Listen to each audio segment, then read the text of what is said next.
ये अपने आप में कितना खतरनाक होता है कि कभी कभी सबकॉन्शियसली माँ बाप जो अपनी ईगो है वो बच्ची के अचीवमेंट से जोड़ देते हैं। बच्चे को आपके ज्ञान की ज़रूरत नहीं है, आपके ध्यान की ज़रूरत है। हमारे पास केस आते हैं कि बच्चा 7 साल का है और उसने पॉर्न या समथिंग इससे रिलेटेड कुछ देख लिया। तो ये डिसिप्लिन और फ्री थिंकिंग के बीच की ये जो फ़र्क है इसे हम कैसे एक्सप्लेन करेंगे कि बच्चे को डिसिप्लिन तो बनाना लेकिन उसे उसकी फ्री थिंकिंग नहीं छीन लेनी है। वो कौन सा काम है जो करते वक्त बच्चा अपने आप को भूल जाता है, अपने कंफर्ट को भूल जाता है, वो मम्मी पापा को देखना है। जो भी एक्स्ट्राऑर्डिनरी बंदे हुए हैं वो सभी लोगों ने अपने काम की शुरुआत 15-16 पे करी हो। हम बच्चों को यूं ही वीडियो गेम दे देते हैं, ये बच्चे के लिए उसी तरह नुकसानदायक है जैसे बड़े आदमी के लिए ड्रग नुकसानदायक है। माने पूरी दुनिया को हम देते हैं बेस्ट ऑफ यू, दुख की बात है घर को देते हैं rest of you. So brain कोई भी इंफॉर्मेशन को याद नहीं रखता जब तक वो पुरानी इंफॉर्मेशन के साथ नई इंफॉर्मेशन को कनेक्ट ना करते। नहीं करते ऐसे मम्मी पापा हमारे पास अपने बच्चों को लेकर आते हैं एंड तब तक बच्चा 36-37 साल का हो चुका होता है। उनके घर पे 9 साल की बेटी और 6 साल का बेटा होता है जो ज़्यादा समझदार मालूम होते हैं। छोटा बच्चा खेल कम रहा है लेकिन जो टीवी ज़्यादा देख रहा है ये इसकी ओवरऑल ग्रोथ को कितना नुकसान पहुंचा रहा है। आम के पेड़ पर आम आता है, आम के लिए नहीं दुनिया के लिए। वाह, बहुत बढ़िया। बच्चा जो करे उसमें खुश होना, बिकॉज बच्चे की साइकोलॉजिकल बुनियाद वो है कि वो अपने कारण मम्मी पापा को खुश देखना चाहता है। जो हस्बैंड वाइफ कभी एक दूसरे को नहीं समझ पाते, कल को ऐसे बच्चों को जन्म देते हैं जो बच्चे उन्हें कभी नहीं समझ पाएंगे और वो बच्चे कल को खुद ऐसे माँ बाप बनेंगे जिनके बच्चे उनको नहीं समझ पाएंगे। पहले 7 साल 8 साल बच्चे के साथ मेमोरी बनाने पे ध्यान दो, मनी तो बाद में कभी भी बन जाएंगे। क्या बात है।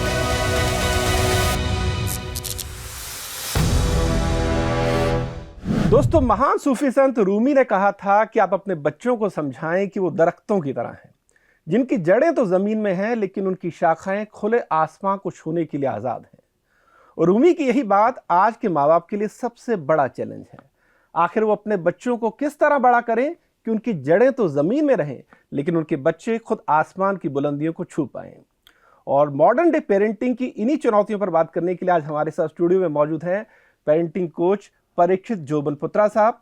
परीक्षित जी, बहुत बहुत स्वागत है आपका। नमस्ते। नमस्ते। बिल्कुल परीक्षित जी, पहले तो आपका बहुत धन्यवाद और साधुवाद क्योंकि आप लगातार इस मामले में लोगों को अवेयर कर रहे हैं और आपकी रील्स के थ्रू, वीडियोस के थ्रू लोग ऑलरेडी काफ़ी कुछ जान चुके हैं, तो पहले तो उसके लिए आपका साधुवाद। Thank you. Thank you. बिल्कुल।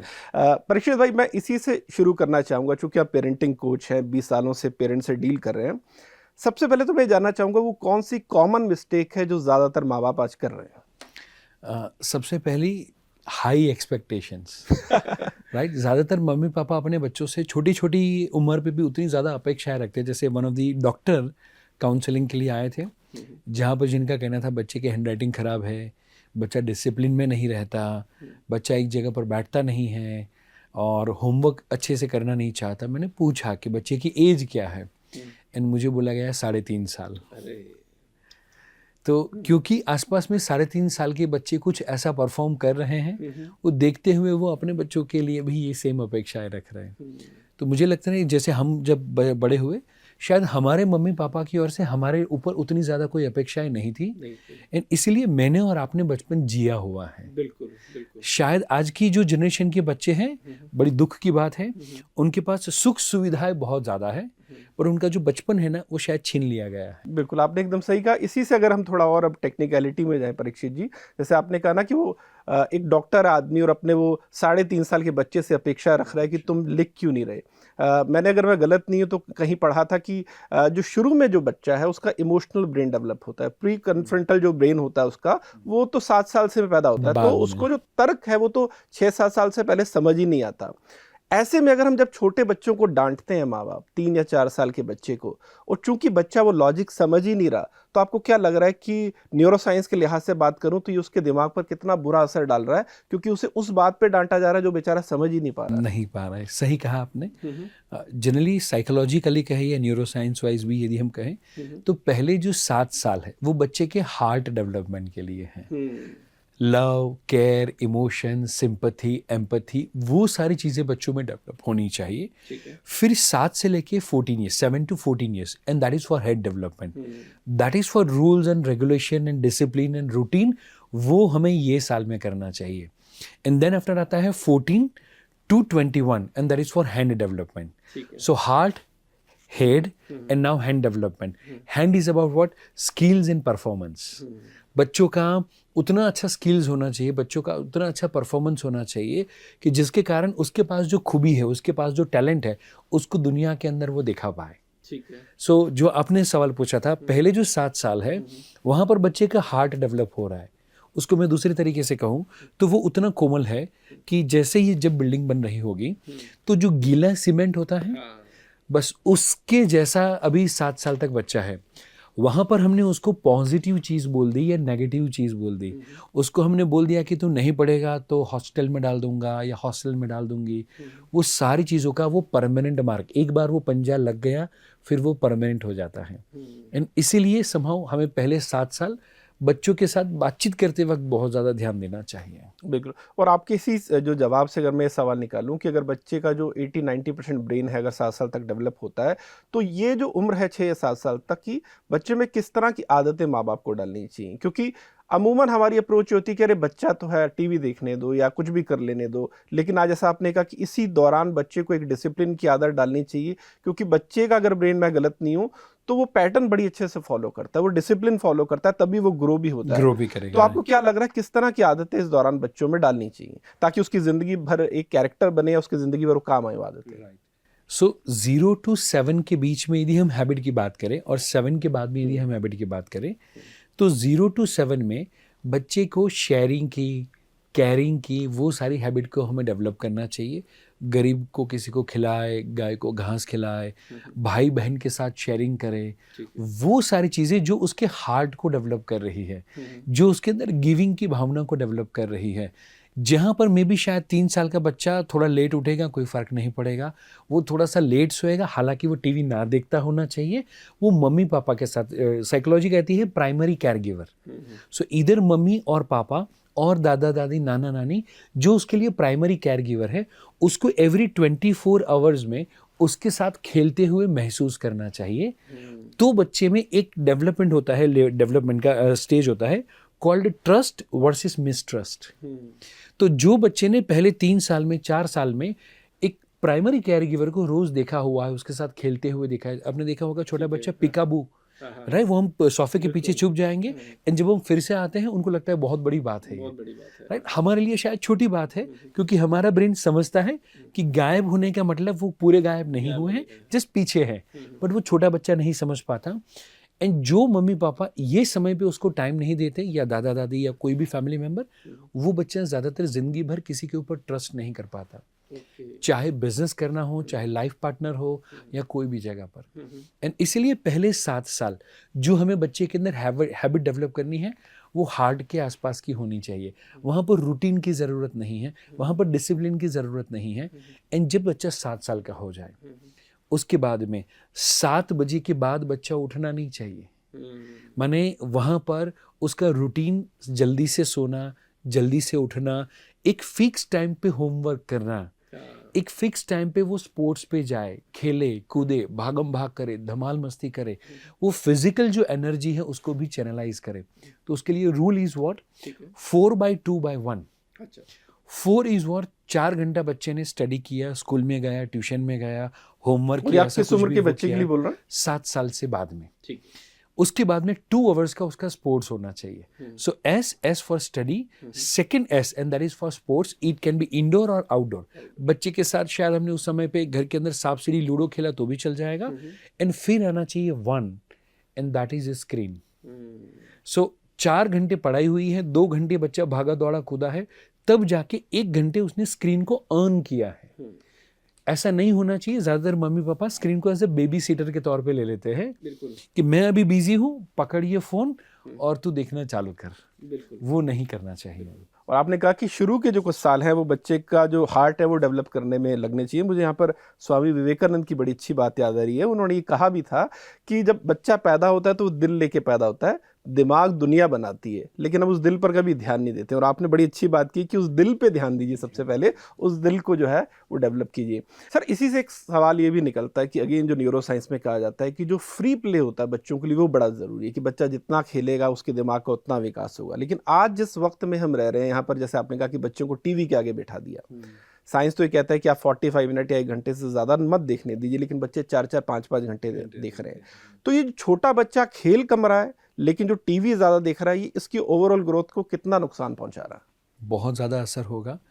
एंड मोर देन टीवी मैं कहना चाहता हूँ वीडियो गेम्स, जो ज़्यादातर छोटे बच्चों के हाथ में मारधाड़ वाली, एक्शन वाली, और ज़्यादातर जो अभी गेम्स हैं वो या तो ग्राफिक गेम्स है जहाँ पर मारधाड़ बहुत ज़्यादा है, रेसिंग बहुत ज़्यादा है। एंड बिकॉज ऑफ दैट बच्चे का जब तक हार्ट और इमोशन डेवलप नहीं हुआ है, हम उसको जब इस तरीके से कर रहे हैं तो मे बी शायद अब आए दिन घटना होती है कि बच्चे के हाथ से फ़ोन ले लिया और बच्चे ने मम्मी पापा के ऊपर हाथ उठाया या मम्मी का कत्ल कर दिया। 13 साल की बेटी और मम्मी और पापा का कत्ल कर दिया। अब बेटी ऐसा काम करे शायद हमारे दिमाग में आ ही नहीं सकता, बट वो जो उसके इमोशन है वो समहाउ अब वीडियो गेम के साथ, मारधाड़ और एक्शन के साथ बहुत ज़्यादा जुड़ गए हैं। नंबर 2, जब हम टीवी की भी बात करते हैं तो सबसे ज़्यादा नुकसान होगा वीडियो गेम से। उससे यदि हम बात करें टीवी पे, तो मम्मी पापा और एक जो बहुत बड़ी गलती करते हैं, एज अप्रोप्रिएट कंटेंट बच्चे को दिखाते नहीं हैं। सो बच्चों के लिए यूट्यूब नहीं है, बच्चों के लिए यूट्यूब किड्स है। 7 साल से छोटे बच्चों के लिए तारक मेहता का उल्टा चश्मा नहीं है, उनके लिए तारक मेहता का छोटा चश्मा है, जो कार्टून वर्जन है, जहाँ पर जेठालाल और बबीता के बीच में जो रिलेशनशिप को बताया गया है आउट ऑफ द मैरिज जाते हुए, थोड़ा बहुत लाइकेबिलिटी और वो अट्रैक्शन बताया गया है, उस सारी चीज़ों को हटाया गया है 7 साल से छोटे बच्चों के लिए और उसका कार्टूनिक वर्जन दिया गया है। सो ज़्यादातर मम्मी पापा वो बच्चे का ब्रेन हैंडल कर पाए, उससे बड़ी एज ग्रुप वाली इंफॉर्मेशन जब हम देना शुरू करते हैं तो हमारे पास केस आते हैं कि बच्चा 7 साल का है और उसने पॉर्न या समथिंग इससे रिलेटेड कुछ देख लिया। अब ना वो 7 साल का बच्चा उसको बाइफरकेट नहीं कर पाता एंड वो टीचर के सामने भी वैसी कोई बात कर देता है, घर पे कोई मेहमान आए हैं और मम्मी और बाकी सबके बीच में भी वैसी वो बात कर लेता है। Now mummy papa embarrass feel करते हैं, बट वो बच्चा जब यूट्यूब देख रहा था, वो जब फेसबुक देख रहा था, तब हमें कंट्रोल करने की ज़रूरत है।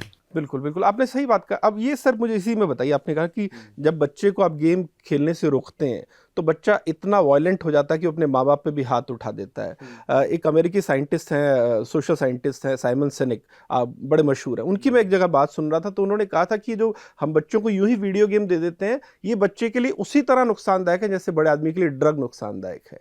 तो क्या असर आता है बच्चे के दिमाग में कि वो इतना बेचैन हो जाता है कि उसे ये तक नहीं पता चलता कि मेरे माँ बाप हैं? वो अगेन न्यूरो साइंस के लिहाज से कैसे वर्क करता है कि बच्चा इतना वायलेंट हो गया कि वो अपने माँ बाप को ही नहीं देख रहा और उन पे हाथ उठा रहा है? सो एक केमिकल है कॉल्ड डोपामिन, जो हैप्पीनेस का केमिकल है ब्रेन के अंदर। एंड जब हम कोई काम करते हैं, जैसे हम वर्कआउट किए, एक्सरसाइज किए, डाइट फॉलो किया, 1 महीने के बाद जब पता चला कि 2 किलो वजन कम हुआ है, उस समय पे जो खुशी महसूस होती है, वो खुशी है because of the chemical brain के अंदर जिसको हम कहते हैं डोपामिन, प्लेजर हार्मोन जो है। अब नाउ वही चीज़ वस्तु जब मैं मोबाइल देख रहा हूँ, जब मैं कार्टून देख रहा हूँ, जब मैं टीवी देख रहा हूँ, तो उसके लिए मुझे 2 महीने तक वेट करने की ज़रूरत नहीं है। मैं 6 महीना पढ़ाई करूँ और फिर मेरे नंबर आए और फिर डोपामिन बने, तो it's a long process. But whereas जब मैं कोई एक टीवी का प्रोग्राम देख लेता हूँ और वहाँ पर हंसी मजाक चल रहा है, उसको देखते हुए मुझे 5 मिनट के अंदर डोपामिन रश मिल रहा है, जो 2 महीने की मेहनत के बाद मिलने वाला था। अब नाउ वही चीज़ की हम बात करें वीडियो गेम की, तो वीडियो गेम के अंदर हर 3 सेकंड में, 4 सेकंड में मुझे रिवॉर्ड पॉइंट्स मिलते हैं। वो डोपामिन रश उतना ज़्यादा बढ़ा देते हैं। ये ऐसी बात हुई कि आपने खाने से पहले यदि गुलाब जामुन या आइसक्रीम खा लिया, उसके बाद मेरी खिचड़ी दी जाए तो हमें ज़रा भी पसंद नहीं आएगी। सेम में बच्चों के अभी छोटी उम्र में डोपामिन का रश इतना ज़्यादा बढ़ गया कि नाउ अब जब बच्चे को पढ़ने के लिए बोला जाएगा या मम्मी पापा उसके हाथ से वो ले लेंगे, तो वो जो डोपामिन रश बना है उसको कंट्रोल करने का अभी तक ब्रेन में मैकेनिज्म डेवलप हुआ ही नहीं है। And because of that without thought process बच्चा या तो हाथ उठा देगा, या तो कोई चीज़ वस्तु को तोड़ेगा फोड़ेगा, या एक्सट्रीम लेवल की हैबिट है तो या तो घर छोड़ के चला जाएगा, सुसाइड करेगा, या फिर माता पिता के ऊपर हाथ उठा देगा। बिल्कुल। तो आप कह रहे हैं कि माँ बाप को ये जो एडवर्स इफेक्ट है इसका पता ही नहीं है ना? नहीं है। और वो ज़्यादातर क्या होता है, जब रिवर्स बहुत ज़्यादा हो जाए उसके बाद में वो जागते हैं। जब बच्चा ऐसा गुस्सा करना शुरू करे या पढ़ाई की जगह पर रात के 3-3 बजे तक वो बच्चा सिर्फ और सिर्फ वीडियो गेम खेलता रहे, अब मम्मी पापा जागते हैं। पर मैं कहता हूँ वो वीडियो गेम लाया कौन?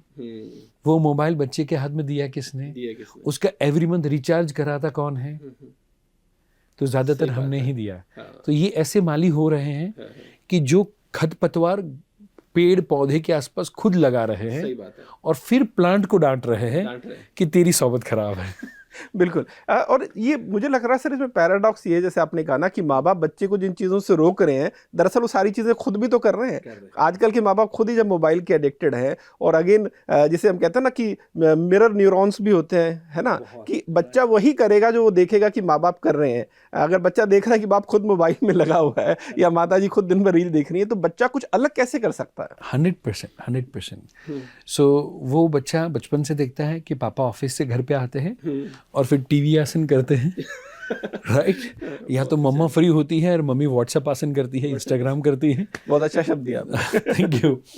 तो जनरली जो चाणक्य नीति में कहा गया है कि एक माता 100 शिक्षक के बराबर होती है, पर मैं कहना चाहता हूँ आज के परिप्रेक्ष्य में एक माता 100 शिक्षक के बराबर है, माने 100 शिक्षक मिलके जो नॉलेज नहीं दे सकते, उससे ज़्यादा एक माता दे सकती है, बट शर्त व्हाट्सएप और इंस्टाग्राम छोड़े तो वो छोड़ना ज़रूरी है। और स्पेसिफिकली जब हम बच्चे की परवरिश कर रहे हैं तो हमें ये देखना है कि हम कल के भारत देश का निर्माण कर रहे हैं। एक सेल्फिश बच्चा या एक रूड बच्चा, वो मे बी ना सिर्फ हमारे लिए या हमारे बुढ़ापे के लिए या हमारे परिवार के लिए, पर पूरे खानदान के लिए और पूरे देश के लिए भी कलंक बन सकता है। एंड इसीलिए हमारा ज़रूरी है कि हम सिर्फ और सिर्फ ये मेरा बच्चा है उस तरीके से नहीं, ये बच्चा देश को आने वाले समय में चलाने वाला है, उस परिप्रेक्ष्य में हम बच्चे की परवरिश करें। बिल्कुल बिल्कुल। बड़ी, और इसमें सर चुनौती मुझे लग रहा है कि शायद आने वाले 10 सालों में इसलिए भी बढ़ेगी क्योंकि आप या हम जिस उम्र के हैं, हमारे जो पेरेंट्स थे, हम जेनजी अपने आप को कह सकते हैं, जो 80 या 90 के दशक में पैदा हुए, लेकिन मैं कभी कभी ये सोचता हूँ कि जो बच्चे आज पैदा हो रहे हैं, जो खुद बचपन से मोबाइल देख रहे हैं, जब ये कल को खुद पेरेंट्स बनेंगे, तो जब आदमी खुद ही अपने आप से डील नहीं कर पा रहा, अपनी बुरी आदतों से छुटकारा नहीं पा रहा, तो कल को खुद कैसा पेरेंट बनेगा? तो आपको नहीं लग रहा कि आने वाले 15-20 सालों के लिहाज से बहुत ज़्यादा चैलेंजिंग, अगर इस पर अभी कोई कंट्रोल नहीं किया गया? 100%। और साथ ही साथ में अभी जो स्मार्ट बोर्ड आ रहे हैं, स्कूल स्मार्ट हो रही है, ट्यूशन क्लासेस में स्मार्ट बोर्ड आ रहे हैं, तो वहाँ पर भी ऑलरेडी स्क्रीन का यूज़ वहाँ पर ऑलरेडी आ चुका है। सो अब थोड़े समय के अंदर वैसा होगा कि जो पर्टिकुलरली हम बुक थोड़ा बहुत भी यूज़ कर रहे हैं, वो छोटे बच्चे होंगे जब नर्सरी या फर्स्ट स्टैंडर्ड से टैबलेट या लैपटॉप लेकर जा रहे होंगे, तो वहाँ पर डेफिनेटली बहुत ज़्यादा चैलेंजिंग सिचुएशन रहने वाली है। एंड इसको लेकर यदि हम बात करें, स्टेनर वॉल्डोर्फ फंड करके स्कूल है सिलिकॉन वैली के अंदर, एंड वहाँ पर सभी लोग अपने बच्चों को वहाँ पे रखना चाहते हैं बिकॉज वहाँ पर कोई स्मार्ट क्लास नहीं है। वहाँ पर बच्चों को एप्पल, माने एप्पल, उनको मोबाइल याद नहीं आता, लैपटॉप याद नहीं आता, उनको एप्पल माने एप्पल फ्रूट याद आता है। एंड वहाँ पर जो बिग जायंट टेक के बड़ी बड़ी कंपनीज वहाँ पर है, वो अपने बच्चों को टेक्नोलॉजी से, टीवी से, इंटरनेट से दूर रख रही हैं बिकॉज दे नो कि अभी ब्रेन डेवलपमेंट का टाइम है। एंड तभी ये ब्रेन को दौड़ाना इज़ नॉट गुड। मैंने कहूँ गाड़ी बन रही हो तब अलग बात होती है, और शोरूम से जब बाहर निकल जाए तब अलग बात होती है। गाड़ी शोरूम के अंदर और फैक्ट्री के अंदर, माने बच्चा 18 साल तक का है, उसका डेवलपमेंटल फेज है। वहाँ पर जितना बच्चा स्पोर्ट्स करेगा, जितना बच्चा मेडिटेशन करेगा, जितना बच्चा स्किल्स डेवलपमेंट पे काम करेगा, उतना बच्चा शोरूम से बाहर निकलने के बाद, माने जब जॉब में आएगा, बिजनेस में आएगा, कोई भी काम करेगा, वहाँ पर वो बहुत अच्छी तरीके से परफॉर्म कर पाएगा। बिल्कुल बिल्कुल। और सर, ये आपको क्या लग रहा है, तो हमने सोशल मीडिया की बात की, उसके चैलेंजेस की बात की, दूसरा एक चैलेंज जो और आजकल है वो जंक फूड को लेकर है। और अगेन इसमें जो एक कॉमन पैटर्न दिखता है वो ये दिखता है कि चूँकि माँ बाप खुद अंदर एक गिल्ट से भरे होते हैं कि हम बच्चों को वक्त नहीं दे पा रहे हैं, या खुद वो मोबाइल में लगे हैं, और उनको पता है कि अगर बच्चे को कहेंगे जाओ चिप्स खा लो या कोल्ड ड्रिंक पी लो तो बच्चा खुश हो जाएगा, मतलब अपने गिल्ट को दूर करने के लिए वो बच्चे की ज़िंदगी ख़राब कर रहे हैं। ये अपने आप में कितनी बड़ी एक चुनौती है, और आप जो अपने डेली अपने काउंसलिंग करते हैं, पेरेंट्स से मिलते हैं, तो आप उनको इस बारे में क्या समझाते हैं? इसमें और एक सिचुएशन भी होती है कि ज़्यादातर मम्मी पापा को मोर देन गिल्ट ऐसा फील होता है कि मुझे मेरे बचपन में नहीं मिला था। अच्छा, मैं ये सब खा पी नहीं पाता था, तो अब मेरे पास पैसा है, मेरे पास सुख सुविधा है, तो मेरा बच्चा क्यों न भुगते। पर मैं कहना चाहता हूँ वैसे सारे माता पिता को कि जब हम बचपन से बोलते हैं कि बेटा मेरे बात तो ये तेरा ही है, ये तेरा ही है, तेरा ही है, तो बच्चा बोलता है इसको उड़ाऊंगा भी मैं।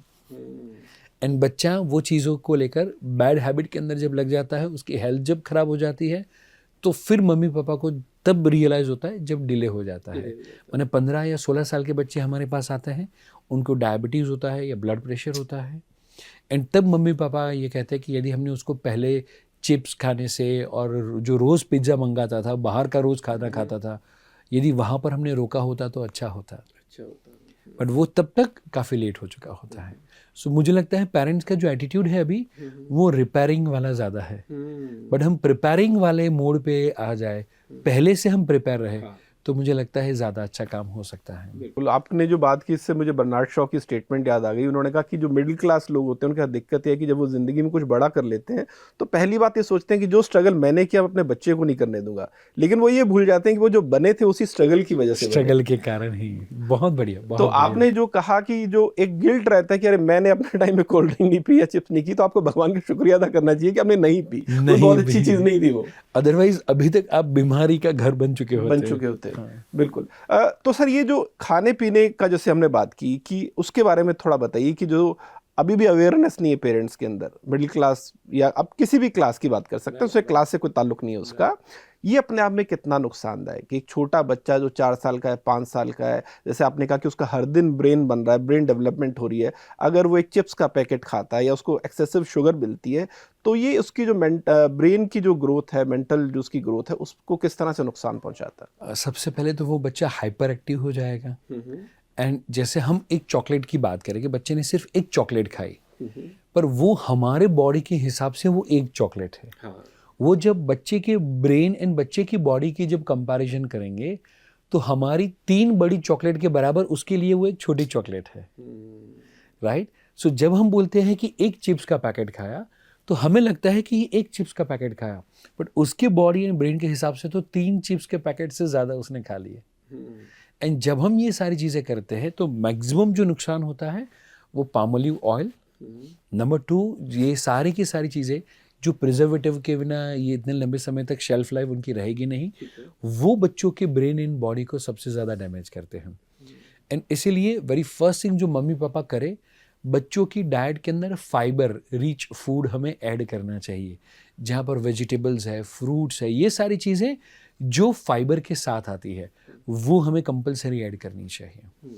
एंड तो ही बच्चों का जो डाइजेशन, आज ढेर सारे बच्चे, शायद इसका अभी तक आंकड़ा नहीं आया, बट मेरे हिसाब से तकरीबन 50% से ज़्यादा बच्चे होंगे जो जब सुबह में स्कूल के लिए निकलते हैं 6 बजे या 7 बजे, उनका पेट साफ नहीं होता एंड उनको स्कूल पे जाने के बाद वॉशरूम जाना पड़ता है, या ढेर सारे बच्चों को रात या स्कूल से आने के बाद वो वॉशरूम करते हैं।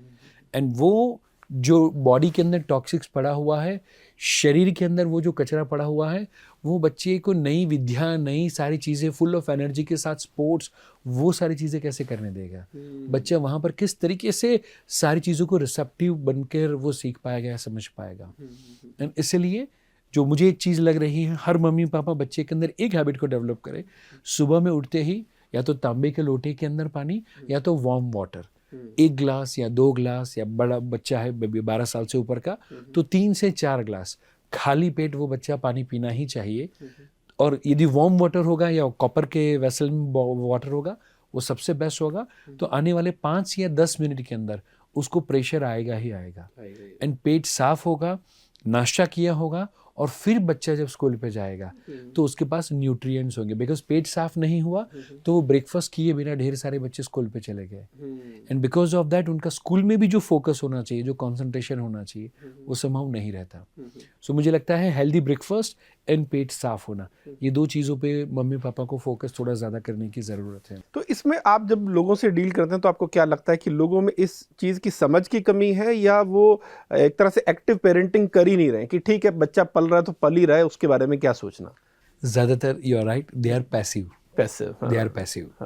पर मैं एक चीज़ कहना चाहता हूँ, हम जब दुनिया के सामने जाते हैं, जैसे हम शूटिंग कर रहे हैं तो हम बेस्ट ऑफ व्यू देंगे, राइट? हम ध्यान रखेंगे कि कैमरे का एंगल सही है, लाइट सही है, प्रॉपर वे में कपड़ा है कि नहीं, क्रीज कहीं पे दिख रहा है, वायर दिख रहा है, सारी चीज़ों का हम ध्यान रखेंगे, माने पूरी दुनिया को हम देते हैं बेस्ट ऑफ व्यू। दुख की बात है घर को देते हैं रेस्ट ऑफ यू। बड़ी पूरी अच्छी दुनिया बात है। को देने के बाद जो चीज़ हमारे पास बचती है, थोड़ी बहुत एनर्जी, थोड़ा बहुत पेशेंस, थोड़ा बहुत नॉलेज, बस वही हम हमारे बच्चों को परोस रहे हैं। एंड इसीलिए बच्चा क्या देखता है कि सुबह में पापा गाड़ी में गए, रात को पापा गाड़ी में आए। पापा ने जो मेहनत करी वो तो बच्चे ने देखी नहीं है, पर सुबह में चाय नाश्ता करते हुए, गप्पे मारते हुए, मुझे डांटते हुए पापा जाते हैं। शाम के टाइम पे पापा आते हैं एंड उसके बाद में टीवी देखते हैं, दोस्तों के साथ गप्पे लड़ाते हैं।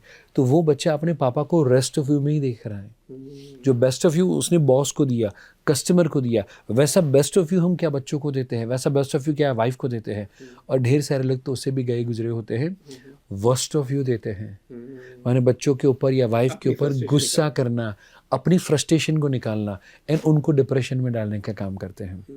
सो मुझे लगता है हमें दुनिया को बेस्ट ऑफ यू देना चाहिए, बट उतना ही बेस्ट ऑफ यू देना चाहिए कि हम आधा घंटा वाइफ को, मम्मी पापा को, बच्चों को हम बेस्ट ऑफ यू दे पाए। उतनी एनर्जी हमारे पास बचनी चाहिए, वो बेहद ज़्यादा ज़रूरी है। तो इसी में सर एक कॉन्सेप्ट जो वेस्ट में बड़ा चलता हुआ है एक्टिव लिसनिंग का, उस कॉन्सेप्ट में है कि आप 20 मिनट बच्चे को सुनिए और तब ना उससे कोई सवाल कीजिए, ना उससे कोई डांटिए, ना कोई जीवन का ज्ञान दीजिए, सिर्फ बच्चे से एक नॉर्मल बात कीजिए, उससे उसके बारे में पूछिए। आपको नहीं लगता हो ये गया है कि हम बच्चों से जब बात कर रहे हैं या तो उन्हें कोई समझाइश दे रहे हैं या उन्हें कोई डांट रहे हैं, और इस तरह से फिर कोई इमोशनल रिलेशन तो बन ही नहीं रहा। बच्चा माँ बाप को देख के लगता है या तो मुझे डांट पड़ेगी या कोई सलाह मिलेगी, नॉर्मल एक रिलेशन जो होता है वो बच्चा फील नहीं कर रहा। ये अपने आप में कितना नुकसानदायक? बहुत ज़्यादा। एंड इसलिए सारे माता पिता को कहना चाहता हूँ, बच्चे को आपके ज्ञान की ज़रूरत नहीं है, आपके ध्यान की ज़रूरत है, राइट। एंड मम्मी पापा का रोल क्या होना चाहिए, बच्चा जो करे उसमें खुश होना।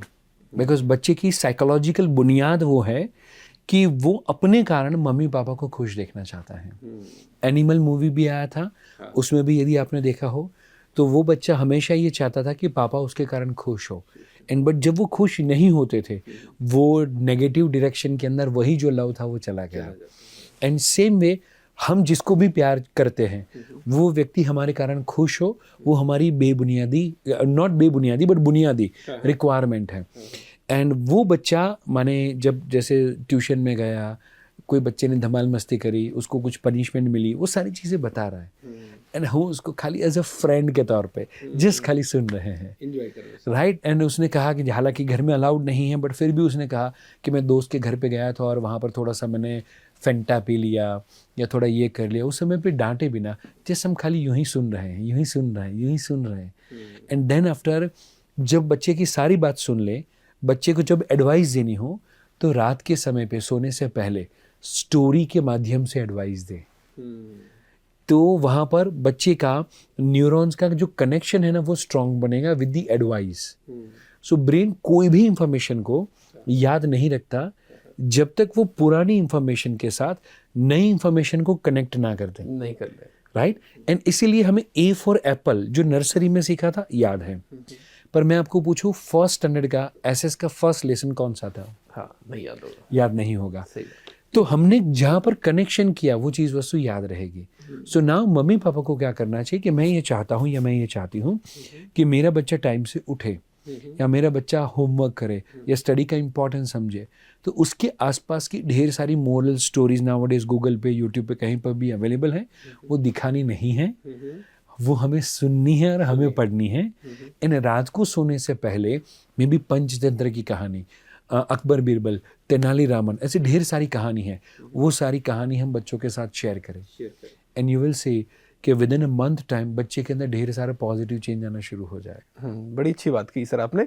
इसी से परीक्षित जी एक सवाल ये भी निकलता है कि जैसे आपने कहा ना कि बच्चों, माँ बाप की अपनी एक एक्सपेक्टेशन है बच्चे से कि तुम वो करो, तो ये अपने आप में कितना खतरनाक होता है कि कभी कभी सबकॉन्शियसली माँ बाप जो अपनी ईगो है वो बच्ची की अचीवमेंट से जोड़ देते हैं कि अगर बच्चा क्लास में अच्छा नहीं कर रहा, हो सकता है उसका किसी और चीज़ में इंटरेस्ट हो, लेकिन माँ बाप ये मान लेते हैं कि अगर बच्चा हो सकता है फर्स्ट नहीं आ रहा या टॉप 3 में नहीं आ रहा, तो इससे कहीं ना कहीं एज ए पेरेंट मैं बुरा देख रहा हूँ। ये इस मकड़ जाल से निकलना कितना मुश्किल है, इस ट्रैप से बचना कितना मुश्किल है कि मुझे अपनी ईगो बच्चे पर नहीं थोपनी है। बच्चा एक अलग सोल है, मैं एक अलग सोल था।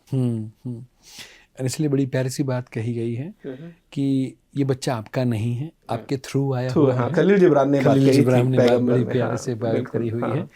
एंड इसलिए जस्ट पर्टिकुलरली हमारा ये रोल है कि ये हमारे थ्रू आया हुआ है। एंड बहुत मज़ेदार बात कहना चाहता हूँ उसी से जुड़ी हुई कि आम के पेड़ पर आम आता है, आम के पेड़ पर आम आता है, आम के लिए नहीं दुनिया के लिए। वाह, बहुत बढ़िया। राइट, सेम वे हमारे घर पे भी ये जो बच्चा आया हुआ है वो पके तब तक अपना है, पके उसके बाद में ये दुनिया का हो जाना चाहिए, और तब तक मैं उतना अच्छे से पका लूँ कि उसका दाम अच्छा है, तब तक उसके अंदर कोई कीड़े, कोई जीव जंतु, ऐसी सारी चीज़ें ना हो एंड वो बिगड़े नहीं, बस उतना काम मम्मी पापा का है।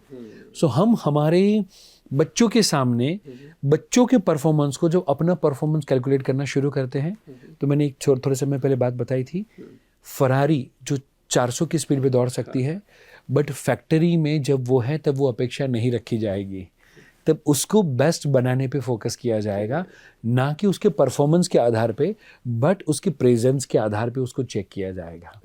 एंड इसीलिए कहना चाहता हूँ बच्चों को परफॉर्मेंस के आधार पे चेक ना करें। बड़ा प्यारा सा कंसेप्ट है मल्टीपल इंटेलिजेंस का। सो कंसेप्ट ये है कि हमें ये लगता है कि बच्चा जो टॉपर है वही इंटेलिजेंट है, बट दुनिया में यदि हम देखें तो जो शायद बच्चे बचपन में टॉपर रहा करते थे, जिंदगी की दौड़ में वो टॉपर है कि नहीं, तो शायद वो नहीं रहे।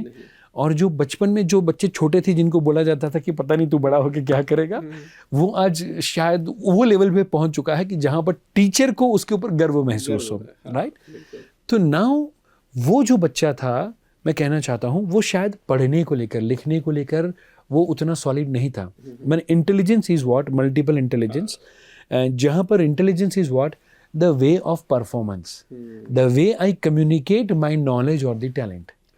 It can be through writing, it can be through words, it can be through dance. मैं अच्छा बोल सकता हूँ, बट यदि डांस करने का कहा जाए तो मेरा शनि देवल जैसा है, बस हाथ पैर ऐसे ऐसे हिलता रहेगा, उससे ज्यादा नहीं कर सकते।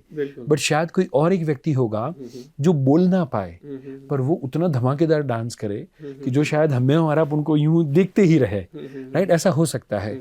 कोई बच्चा डांस ना कर पाए, बट वो उतना अच्छे पेंटिंग कंप्लीट कर ले। तो हमें बच्चों को ये जो 8 इंटेलिजेंस है, उसके आधार पे हमें बच्चे को जज करना चाहिए, या उसके आधार पे हमें बच्चे को डेवलप करना चाहिए।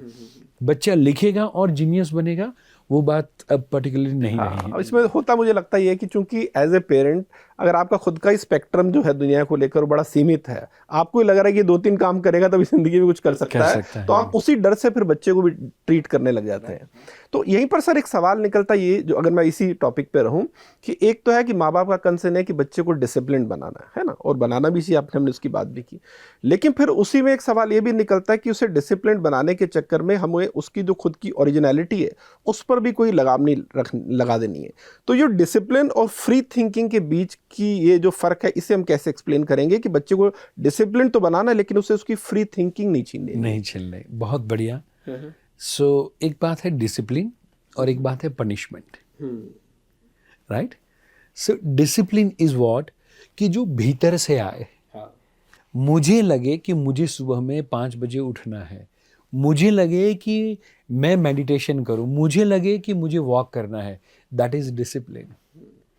एंड सुबह में जबरदस्ती उठाया जाए, गुस्सा किया जाए, मार मार के उठाया जाए, तो वो पनिशमेंट है। ज्यादातर मम्मी पापा वो पनिशमेंट को डिसिप्लिन समझते हैं। मानना, वो बच्चा खुद मानना शुरू करे, वो बच्चा खुद अपना गोल बनाए। सर, आपको बीच में रोक रहा हूँ, लेकिन सर क्या बच्चों के साथ ये नहीं कि चूंकि बच्चा छोटा है और कोई भी चीज जो उसको कंफर्ट जोन से निकालेगी, बच्चा ही या नहीं बड़ा, शुरू में तो हर आदमी को मुश्किल लगेगा, उसे कैसे समझ में आएगा कि ये जो मेरी भलाई के लिए चीज की जा रही है ये पनिशमेंट है या डिसिप्लिन है? इस फर्क को हम कैसे समझें? बहुत बढ़िया। सो जो अपनी बात चल रही थी वही चीज से पर्टिकुलरली आपके पास आना चाहूँगा कि जब भी मेरा बच्चा कोई भी काम को परफॉर्म करता है, तो मेरा रोल ये है कि मैं सबसे पहले ये देखूंगा कि वो काम एकदम यूनिक एबिलिटी के साथ कर रहा है। कोई भी बच्चा हो, जैसे जो बच्चे को फुटबॉल पसंद हो, उसको सुबह में 5 बजे भी आप उठाएंगे तो 5 बजे अलार्म बजने से पहले वो बच्चा उठ जाएगा। जो बच्चे को ड्राइंग या म्यूजिक वगैरह पसंद है, वो उसके लिए सुबह में 5 बजे भी उठ जाएगा, रात के 2 बजे तक भी जगता रहेगा। माने वो कौन सा काम है जो करते वक्त बच्चा अपने आप को भूल जाता है, अपने कंफर्ट को भूल जाता है, वो मम्मी पापा को देखना है। और इसलिए कहना चाहता हूँ, कमी को सुधारना वो काम नहीं है, मम्मी पापा का काम बच्चे की खूबी को निखारना है। सो जो आपका कहना है कि कई बार हमें वैसा लगता है जैसे स्कूल के लिए बच्चा मना करता है, पर वो वहाँ पर जाना ज़रूरी है, तो हम वहाँ पर पनिशमेंट नहीं देंगे, but at the very same time हम फिक्स रूल बनाएंगे कि जहाँ पर बेटा स्कूल पे जाना इज़ कंपलसरी, स्कूल पे नहीं जाओगे तो नहीं चलेगा, स्कूल पे जाना इज़ कंपलसरी।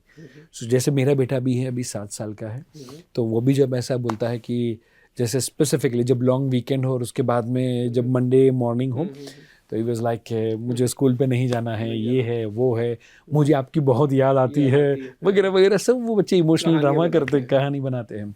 इन तब मैं एक ही चीज़ करता हूँ, व्हाट इज़ नेक्स्ट। तो व्हाट इज़ नेक्स्ट, तो मैं एक ही चीज़ बोलूँगा, बेटा चलो उठ जाओ। वो उठा तो मैं चलो बेटा पापा की गोदी में आ जाओ। मैं उसको वो स्कूल की बात करूँगा ही नहीं, इंस्टेड, क्योंकि वो बच्चा वो लंबे समय का 10 स्टेप फिनिश करने के बाद जो स्कूल है उसके लिए रो रहा है, मैं उस स्कूल की बात को हटा दूं। और इसलिए जब हम छोटे थे खाना नहीं खाते थे, मम्मा क्या बोलती थी, चंदा मामा चंदा मामा चंदा मामा करके, फिर हम ऊपर देखा और मुंह में डाल दिया, कहानी के माध्यम से डाल दिया। सो आज सलमान मामा दिखा के मम्मी खिला देती है। पर मैं जो कहना चाहता हूँ, the rule is what, divert करना बच्चे को। जब भी बच्चा ऐसी चीज़ों में जो उसके लिए ज़रूरी है वहाँ पर टेंट्रम दिखाए, तो एंगर नहीं, वहाँ पर डाइवर्ट करना है। बच्चों को एंगर दिखाएंगे तो प्रॉब्लम होगा, बट बच्चे को डाइवर्ट करे। तो मैं बोलूँगा चलो बेटे पापा की गोदी में आ जाओ, मैं उसको गोदी में लूँगा, बालकनी में लेके जाऊँगा, थोड़ी सी हवा का फेर होगा, कुछ लोग नीचे वॉक कर रहे हैं, पंछियों की आवाज़ आ रही है, कुछ चहल पहल चल रही है, 2-3 मिनट में उसकी नींद उड़ेगी। फिर मैं उसको कहता हूँ चलो बेटा अंदर चलते हैं, and now I will take him to the shower, and then after उसको शावर में खड़ा करूँगा, एंड देन आफ्टर मैं आके उसका जो बाकी का जो काम है वो मैं या मेघा वगैरह वो निपटाएंगे। वो 5 मिनट के अंदर शावर लेके बाहर आ जाता है, फिर मैं उसको पानी देता हूँ, right. And then after particularly fresh होके नाश्ता करके फिर वो 7-7:15 बजे के आसपास मैं उसको छोड़ने के लिए जाता हूँ। एंड इसके लिए 7 साल का है, उसको स्कूल के लिए उठाना तैयार करना, दैट इज़ माई रिस्पॉन्सिबिलिटी। तो अभी तक वो काम मैंने किया हुआ है। जब मैं आउट ऑफ स्टेशन हूँ तब वो मेघा की जिम्मेदारी, अदरवाइज वो काम मैं खुद करता हूँ। नहीं, बहुत बढ़िया सर, बहुत बढ़िया। और मुझे आपकी बातों से सुनकर ज़्यादातर यही लग रहा है कि सबसे पहले तो इंसान का, किसी भी इंसान का खुद सेल्फ कंपोज होना बड़ा ज़रूरी है। हम अपने इमोशन के कंट्रोल में है या नहीं। अगर हम खुद ही एज ए पेरेंट अभी फिगर आउट कर रहे हैं कि ज़िंदगी क्या है, मैं क्या हूँ, हमारे खुद के इमोशन कंट्रोल में नहीं है, तो हम ये कैसे फिगर आउट करेंगे कि बच्चे के लिए क्या ठीक है नहीं। फिर तो बल्कि हमारा जो इमोशनल आउटबर्स्ट है बेचारा उसके ऊपर निकल रहा है, उसी को हम ऐसी बात पर डांट दे रहे हैं जिसका वो हकदार नहीं था। आपको लग रहा है कि बहुत सारे बच्चों के साथ ये हो भी जाता है? और ढेर सारे मम्मी पापा मुझे कहते भी हैं कि कई बार बच्चों को पनिशमेंट देने के बाद या डांटने के बाद हमें गिल्ट फील होता है। गिल्ट वो बात का काइंड ऑफ सबूत है कि आपने गलत डांटा था। यदि कोई चीज़ है जो सही है तो वहाँ पर कभी भी गिल्ट महसूस नहीं होगा। अब इसी के परीक्षित जी, जो दूसरी एक बात और निकलती है वो ये कि जैसे हमने शुरू में भी कहा था कि माँ बाप को लगता है कि हमारे बच्चे को दुखों की हवा ना लगे, और इस चक्कर में हो ये गया है कि आजकल के बच्चे एक तरह से कोकून में एक तरह से रह रहे हैं कि सोसाइटी के कंट्रोल एनवायरनमेंट में रह रहे हैं जहाँ वो अपनी तरह के बच्चों के साथ हैं। फिर स्कूल की एक बस आती है, उससे वो स्कूल चले जाते हैं जहाँ किसी टीचर की हिम्मत नहीं है कि उनको डांट दे। फिर वो घर आते हैं तो जो भी वो डिमांड करते हैं अक्सर पेरेंट मान लेते हैं, और बच्चा 18-20 साल तक इसी तरह बड़ा हो जाता है। इस बच्चे को स्ट्रेस झेलने की, स्ट्रेस की आदत नहीं पड़ती। फिर ये बच्चा जॉब में जाता है, रिलेशनशिप में जाता है, तो वहाँ पर जो स्ट्रेस उसको मिलता है रिलेशन या जॉब में, उससे वो डील नहीं कर पाता। ये अपने आप में कितना बड़ा चैलेंज है, और पेरेंट को आपको क्या सलाह होगी कि बच्चा जब बड़ा हो रहा है तो उसको स्ट्रेस की आदत कैसे डलवानी है? एक रूल है जो कहता है struggle is equivalent to smile. जितनी ज़्यादा स्ट्रगल करी होगी लाइफ में उतनी स्माइल रहेगी, और जितनी कम स्ट्रगल होगी उतना ज़्यादा स्ट्रेस रहेगा। दूसरे तरीके से यदि कहूँ तो जैसे प्लांट है, प्लांट को पानी देना ज़रूरी है, बट यदि हम रोज़ पानी देते जाएं, एंड यदि रोज़ पानी देते जाएंगे तो यही पानी है जिसके कारण प्लांट मर जाएगा। हाँ, तो बच्चे को सुख सुविधाएं देनी है ताकि वो कंफर्टेबल रहे, बट उतना ज़्यादा भी यदि हम दे देंगे कि वो मिट्टी सूखने का टाइम ही ना मिले, उसको खुद को स्ट्रगल करने का टाइम ही ना मिले, उसको कुछ चैलेंज फेस करने ही ना पड़े। उसने अभी दूध मांगा और हमने उसको दूध दे दिया, पानी मांगा और पानी दे दिया, वीडियो गेम मांगा वीडियो गेम दे दिया, मोबाइल मांगा मोबाइल दे दिया। अब वो बच्चा कैसा बनेगा? दुर्योधन जैसा बनेगा, डिमांडिंग बनेगा। बट जो बच्चे ने स्ट्रगल देखी, कुछ बोला और वो चीज़ नहीं मिली, बोला गया कि नहीं बड़ा भाई बोले तब करना है, इस तरीके से उसको रोका गया, उस तरीके से उसके अंदर पेशेंस डेवलप करी गई, तो वो बच्चा अर्जुन जैसा तैयार होगा। तो वो बच्चा बाहुबली जैसा तैयार होगा। एंड साइकोलॉजी में पूरा एक रिसर्च हुआ था, 60 years तक ये रिसर्च हार्वर्ड में हुआ था शायद, डिलेड ग्रेटिफिकेशन को लेकर। एंड जहाँ पर वो बच्चों को मार्शमेलो पर्टिकुलरली दिए गए एंड बोला गया कि आप यदि 3 मिनट वेट करोगे, 3 से 5 मिनट, तो आपको और एक मार्शमेलो मिलेगा। एंड वो बच्चों को रूम में वैसे ही छोड़ दिया गया, it was for 10 minutes। And वो कैमरे के माध्यम से देखते रहे, जो बच्चे के अंदर ज़रा भी डिलेड ग्रेटिफिकेशन नहीं था, इमीडिएटली खा गए, वो बच्चे लाइफ में उतना ज़्यादा सक्सेसफुल नहीं हो पाए थे। एंड इसीलिए हमारे अंदर धीरज डेवलप करनी बेहद ज़्यादा ज़रूरी है। और इसी से सर, वो जो मैंने हार्वर्ड का कह रहा था, वहाँ पर भी इसी तरह का रिसर्च हुआ था कि 500 बच्चे पर उन्होंने स्टडी की। उन्होंने फिर ये देखा कि जिन बच्चों ने बचपन में छोटे मोटे घर पे काम किए, आसपास काम किए, 70 साल उन पे उन्होंने बच्चों पे नजर रखी, वो आगे लाइफ में जाके ज़्यादा सक्सेसफुल हुए, क्योंकि उनकी एक सेल्फ एस्टीम भी बन गई थी। तो ये इंडियन पेरेंट्स के साथ एक दिक्कत ये भी है, उनको लगता है कि बच्चे को किसी काम को हाथ ना लगाना पड़े, ये कुछ घर के काम भी से ना करें, स्कूल से आए तो उसका बैग भी मम्मी रख दें, हर चीज़ इसके मुंह में डाल दी जाए। तो आपको नहीं लग रहा इससे बच्चे की सेल्फ एस्टीम पे बहुत बड़ा फर्क पड़ता है, क्योंकि उसमें कॉन्फिडेंस फिर आएगा कहाँ से? एंड ऐसे मम्मी पापा हमारे पास अपने बच्चों को लेकर आते हैं, एंड तब तक बच्चा 36-37 साल का हो चुका होता है। उनके घर पे 9 साल की बेटी और 6 साल का बेटा होता है, जो ज़्यादा समझदार मालूम होते हैं। एंड फिर भी अभी भी माँ उसको ही उतना वो छोटे बच्चे की तरह ट्रीट करती है। एंड तब मुझे कहना पड़ता है कि उसकी वाइफ आ चुकी है, उसके बच्चे भी आ चुके हैं, अब उसको थोड़ा बड़ा होने दो। सो ज़्यादातर हम उतना ज़्यादा पैम्परिंग करते हैं, हर चीज़ों में उतना ज़्यादा ध्यान देते हैं कि बिकॉज ऑफ दैट बच्चा अपना जो ब्रेन है ना, वो इस्तेमाल करता ही नहीं है। वो अपनी जो टैलेंट है, अपनी जो काइंड ऑफ खूबी है, उसको निखारने के लिए जब तक बच्चा मेहनत नहीं करेगा, तब तक कॉन्फिडेंस आएगा ही नहीं। एंड इसलिए बेहद ज़्यादा ज़रूरी है कि वो प्लांट को पानी देने के बाद 3 दिन तक, 4 दिन तक वो प्लांट धूप में रहे और वो सूखता रहे, वो ज़रूरी है। जब हमें काइंड ऑफ घड़ा भी बनाना हो तो घड़ा बन जाए, वो ज़रूरी है शेप वाला, पर उसके बाद में भट्ठी के अंदर उसको तपाना, धूप के अंदर रखना भी ज़रूरी है, तो ही वो घड़ा पानी का जो प्रेशर आएगा ना, उसको झेल पाएगा। वो mummy papa out of love खाली वो अच्छा शेप वाला घड़ा बना के बोलते जाओ बेटा अब जाओ दुनिया में, पर वो पानी का जो प्रेशर होगा वो नहीं झेल पाएगा, वो तुरंत फूट जाएगा। बिल्कुल, जैसा आप कहते हैं कि अति हर चीज़ की बुरी है, तो हमारी पेरेंटिंग में दिक्कत ये है कि आप कहना है कि बच्चों को खुश करने के लिए, उनको बहुत ज़्यादा प्यार देने के लिए हम उन्हें ऐसी चीज़ें खिला भी देते हैं, हम उन्हें ऐसी चीज़ें देखने भी देते हैं, और हमें लगता है उन्हें स्ट्रगल ना करने दें, और कहीं ना कहीं हम ये भूल जाते हैं कि सारी चीज़ें इस तरह से बच्चे को अपने ऊपर डिपेंडेंट बना रहे हैं। इसमें कहीं ना कहीं साइकोलॉजी में ये भी कहा जाता है इसमें सर, कि कभी कभी जो माएँ होती हैं वो अपनी सेल्फ वर्थ ज़्यादा बेहतर फील करती हैं कि अगर बच्चा उनके ऊपर डिपेंडेंट रहे। हालांकि सुनने में कड़वी बात लगती है, लेकिन ये जो सच्चाई है मैं वही बयां कर रहा हूँ कि 100%, उनको चूंकि खुद अपनी लाइफ में कुछ लेडीज़ को चूंकि और उनकी इमोशनल एनर्जी कहीं खर्च नहीं हो रही, वो जॉब नहीं कर रही, कोई और काम नहीं कर रही, तो बच्चे में अपनी सारी ऊर्जा खपा दे रही है और बच्चे को इतना अपने ऊपर डिपेंडेंट बना दे रही है कि बच्चा जब बड़ा हो रहा है तो फिर वो बच्चा किसी और लायक नहीं रहता, जैसा आपने अभी उदाहरण भी दिया। राइट, 100%। मम्मी भी और ज़्यादातर दादा दादी भी, राइट, दादा दादी भी वो बच्चे को, मम्मी ने मोबाइल देने से मना किया तो वो दादा या दादी के पास चला जाता है और वो दे देते हैं। दादा दादी को जब पूछा जाता है आप क्यों देते हो, बोले उस बहाने बच्चा हमारे पास आता है, पर नाउ उससे वो बच्चे को क्या नुकसान हो रहा है वो ज़्यादातर वो नहीं देखते। तो इसे साइकोलॉजी के लैंग्वेज में कहा जाता है पावर स्ट्रगल, कि जब वो व्यक्ति को रिलेशनशिप में पावर और कोई चीज़ से महसूस ना हो तो वो कुछ गलत करके भी, माने सामने वाले का नुकसान करके भी खुद पावरफुल महसूस करना चाहता है, को फील करता है। एंड इन दैट सिचुएशन पापा का रोल रहेगा कि पापा मम्मी की तारीफ करें, पापा मम्मा को अप्रिशिएट करें, उनको ज़्यादा रिस्पेक्टफुल फील करवाएं, तो फिर मम्मा का या मे बी दादा दादी या वो जो है उनका ऐसा जो बिहेवियर है वो धीरे धीरे कम हो जाएगा, फिर उसकी उनको ज़रूरत नहीं रहेगी। बिल्कुल बिल्कुल। अब सर अगर हम टीनेज बच्चों पर आ जाएं, क्योंकि वो भी एक बड़े चैलेंज होते हैं, और जैसा हमने कहा कि जब बच्चा छोटा है तो माँ बाप हैं उस तरह से एक तरफ एक्टिव लिसनिंग नहीं कर रहे हैं, एक्टिव पेरेंटिंग नहीं कर रहे हैं, या बच्चों के लिए उतने अटेंटिव नहीं है। लेकिन बच्चा जैसे 12-13 साल का होता है फिर वो डिपेंडेंट नहीं है माँ बाप पर, वो अपने दोस्तों में ज़्यादा सुकून ढूंढ रहा है, और चूंकि उसको घर पे कभी ध्यान नहीं दिया गया तो सलाह भी दोस्तों से ले रहा है, वो दोस्त जो बेचारे खुद 13-14 साल के हैं, फिर माँ बाप कहते हैं कि हमारा तो बच्चा सुनता नहीं है। वो चैलेंजेस थोड़े बताइए कि इसका 13-14 साल का जब बच्चा होता है फिर क्या नुकसान बच्चे को होते हैं और माँ बाप को क्या नुकसान होते हैं। सो वो बच्चा जब छोटा होता है तो वो मम्मी पापा को सेलिब्रिटी जैसा फील करवाता है, राइट? पापा घर पे आएंगे तो पापा आ गए, पापा आ गए, पापा आ गए।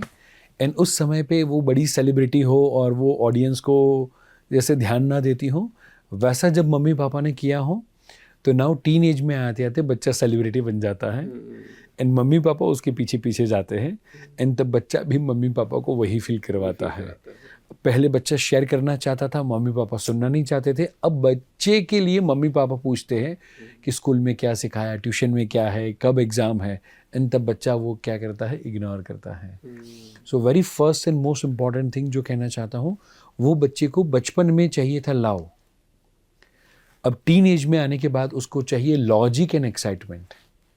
सो टीन एज के बच्चे को हम लव करेंगे, माने मम्मी उसके पास जाए, जादू की जप्पी करे, पप्पी करे, तो बोले नहीं अब दूर जाओ, गाल पोछ देगा वो, राइट? अब उसको पपी और किसी की चाहिए वो हाँ मिल नहीं रही है, बात नहीं रही है। सो वहाँ पर वो जो बच्चा है अब वो मम्मी से दूर जाना चाहता है, पापा से दूर जाना चाहता है, दूर की दुनिया को एक्सप्लोर करना चाहता है, number one. Now number two and most important thing, बच्चे को एक्साइटमेंट चाहिए, बच्चे को थ्रिल चाहिए, बच्चे को लॉजिक चाहिए। सो छोटे बच्चे को प्यार से बोला कि बेटा तू मेरा बच्चा नहीं है, मेरे लिए कर देना प्लीज़, तो 4 साल का बच्चा करेगा। पर वही 14 साल को बोले तो बोले अब मेरे पापा नहीं हो, अब मेरे पापा हो तो आप कर दो, वो वहाँ पर लॉजिक लड़ाएगा। सो नाउ बच्चे को वहाँ पर कुछ भी एडवाइस देने से पहले हमें लॉजिकली वो पॉइंट को रखने के बाद बात करनी चाहिए। नंबर टू, वो बच्चे को लव से काम नहीं होगा, वो बच्चे के साथ एक्साइटमेंट के साथ काम होगा।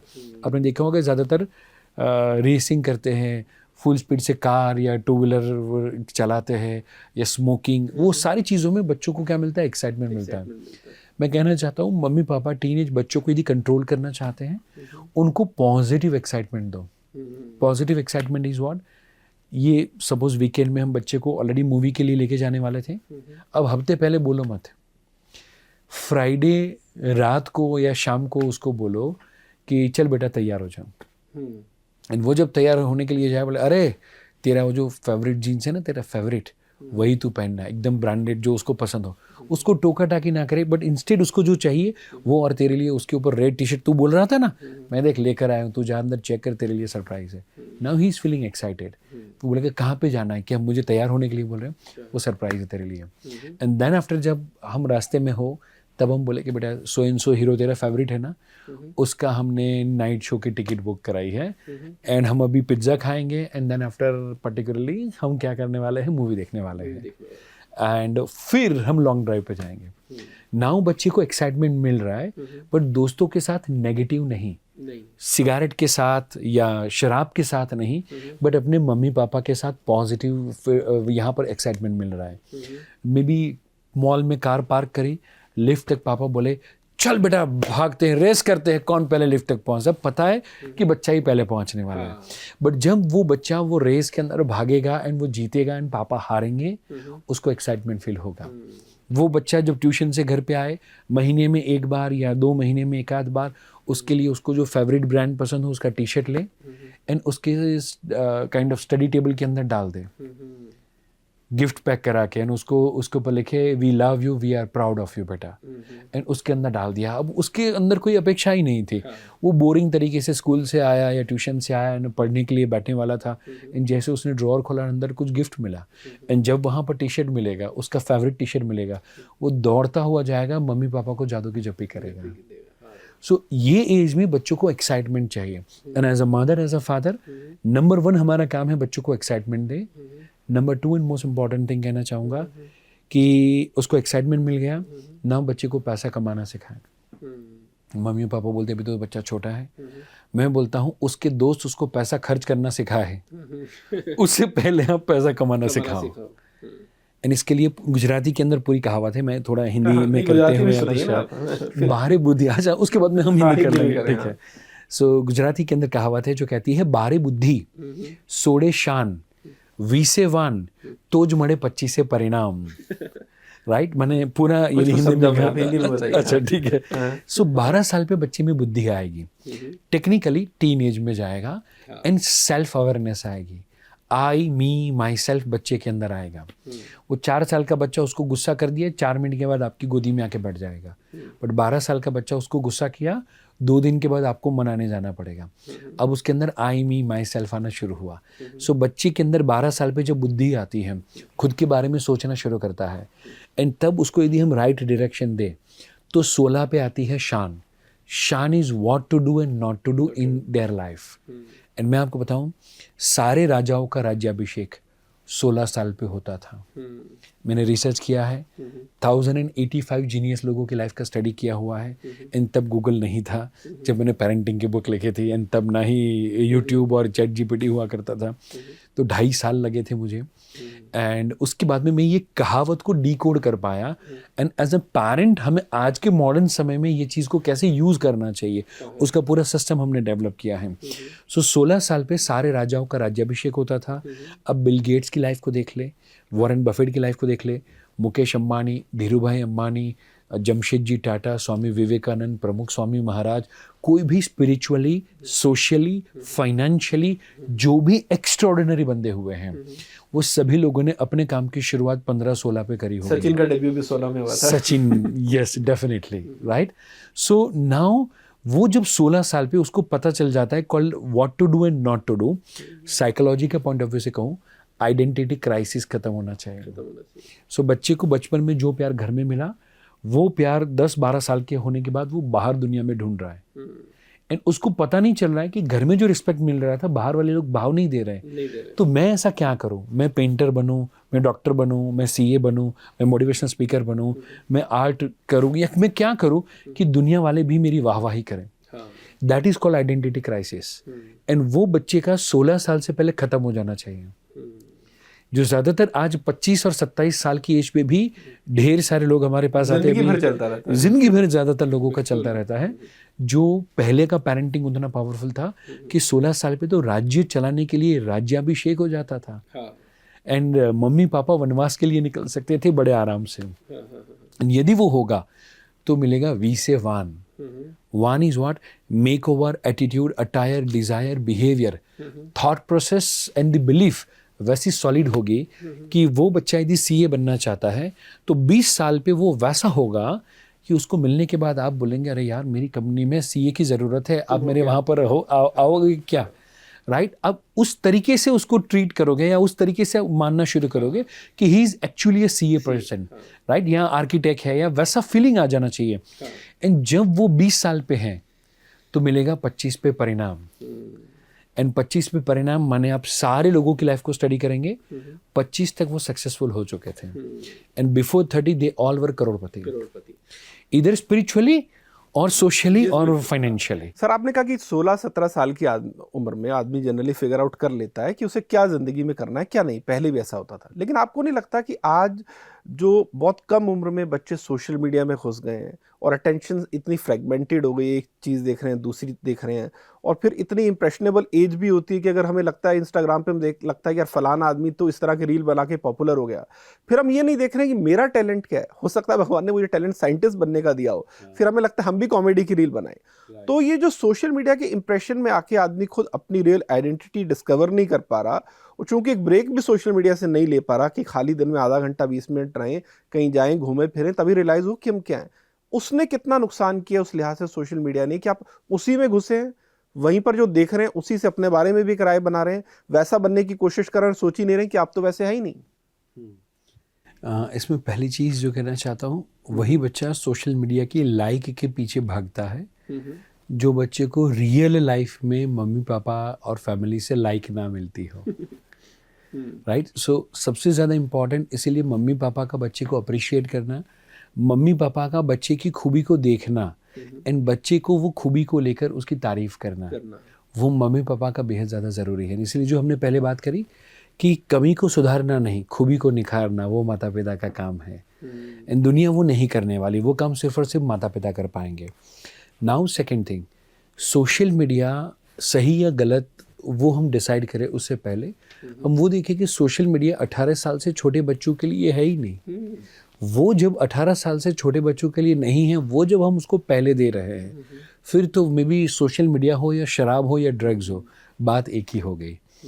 अभी मे बी शायद आपको पता हो, रोनाल्डो, उनके सन जूनियर रोनाल्डो ने इंस्टाग्राम के ऊपर अकाउंट बनाया, एंड अकाउंट बनाते हुए ही 24 घंटे में 1 मिलियन से ज़्यादा फॉलोअर्स हो गए।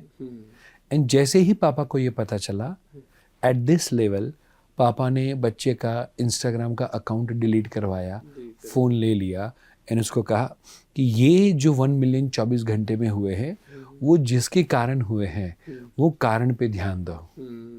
बट उसके लिए पापा भी उससे दूर होने चाहिए, पापा भी उतने पावरफुल होने चाहिए कि कोका कोला को नीचे रख के पानी की बोतल को ऊपर रख पाए।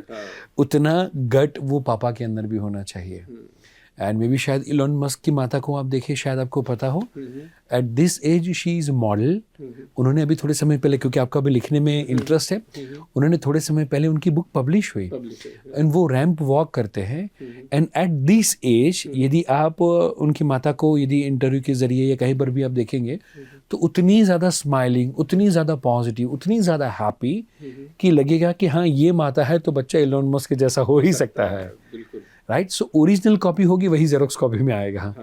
एंड यदि एज अ मदर फादर हम ही वैलिडेशन ढूंढ रहे हैं, मम्मी बोल रही कि मेरी घर में कदर नहीं है, पापा बोल रहे हैं मेरी घर में कोई कदर नहीं है, तो बच्चे को भी तो वही लगेगा कि मेरी भी घर में कोई कदर नहीं है।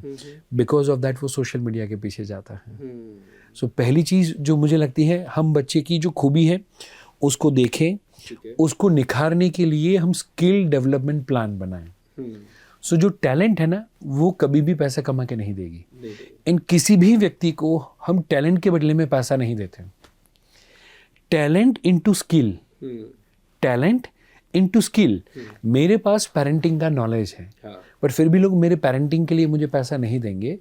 वो टैलेंट को मैं जब 1-to-1 काउंसलिंग कैसे करूं, पब्लिक स्पीकिंग कैसे करूं, कैमरे के सामने कैसे बोलूं, वो जब मैं स्किल में जब डेवलप करूंगा उसके बाद में आता है इनटू वैल्यू एडिशन। उसके थ्रू लोगों को फायदा होना चाहिए, इज इक्विवेलेंट टू मनी और सक्सेस। राइट, सो ज़्यादातर मम्मी पापा और जो बच्चे हैं वो मनी और सक्सेस के पीछे भाग रहे हैं। बट ये जो फॉर्मूला है, तो टैलेंट सबसे पहला क्रूशियल फेज है जो 12 से 16 के बीच में पूरा होना चाहिए। एंड जब वो टैलेंट वाला पार्ट एंड स्किल डेवलपमेंट वाला पार्ट वो जब कंप्लीट होता है तो नाउ आता है 16 से लेके 20 के बीच में, दैट इज़ वैल्यू एडिशन। सो मेरी टैलेंट है कि मुझे खाना बहुत पसंद है। खाने को लेकर मैं ढेर सारी बातें कर सकता हूँ, बना सकता हूँ, खिला सकता हूँ, कोई और खाए और मेरा पेट भरता है। तो ना मुझे पता होना चाहिए कि मैं क्लाउड किचन करूँ तो क्या, रेस्टोरेंट का मैं स्पेस रेंट पे लूँगा तो क्या खर्चा आएगा, मैं घर से bakery and cake and pastries and वो सारी चीज़ें यदि मैं बेचूँगा तो किस तरीके से बिजनेस को मैं ग्रो कर पाऊँगा। क्या मम्मी पापा ने 16 साल के बच्चे के लिए ऐसा स्किल डेवलपमेंट प्लान किया है कि बच्चा 20 साल से पहले वैल्यू एड कैसे करेगा टू द कस्टमर्स, वो बच्चे को पता हो? Answer is absolutely no. So बच्चा यूट्यूब पे वीडियो बनाए, मम्मी पापा मना करते हैं, बट आप भी जानते हैं, मैं भी जानता हूँ यूट्यूब का पावर क्या है।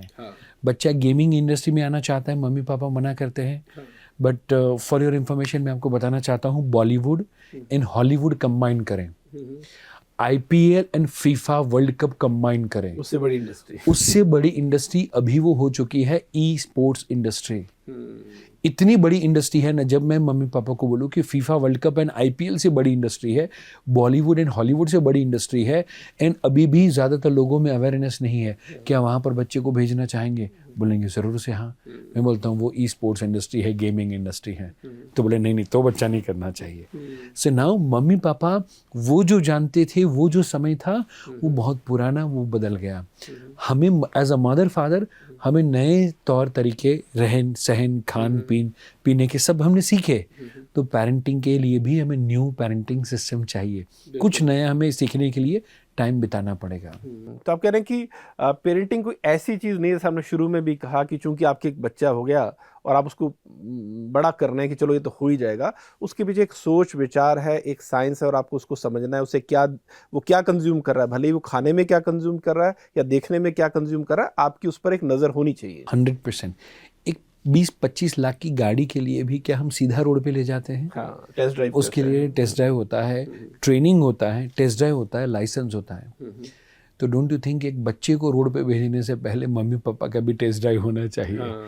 उनकी भी परीक्षा होनी चाहिए, हर आदमी माँ बाप बनने लायक है भी है कि नहीं। हाँ, बिल्कुल। लेकिन इसमें यहीं पर सवाल परीक्षित जी ये भी आता है कि जो माँ बाप की खुद के आपस के रिलेशन हैं, कि वो एक दूसरे को कैसे ट्रीट कर रहे हैं, क्या कितना झगड़ा कर रहे हैं आपस में, उनकी किस तरह, क्या ये सब भी बच्चे के दिमाग पे असर डालता है? ज़ाहिर तौर पर डालता है, लेकिन वो कितना गंभीर डालता है? अगर वो बच्चा एक कहें कि एक टूटे हुए परिवार में पैदा हुआ, एक ऐसे परिवार में जहाँ हमेशा लड़ता है, तो उससे बच्चे की साइकी पे किस तरह से असर पड़ता है, और उसमें क्या एक ऐसी कमियां रह जाती हैं जो ज़िंदगी भर फिर उसको पीछा नहीं छोड़ती उसका?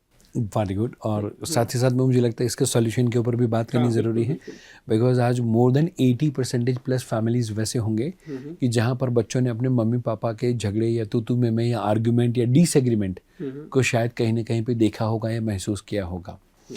सो मोस्ट इम्पॉर्टेंट थिंग, बच्चे के लिए माता पिता वो भगवान के समान है। हम कहते भी है पैर छूने चाहिए, भगवान से भी ऊपर माता पिता है कहा जाता है।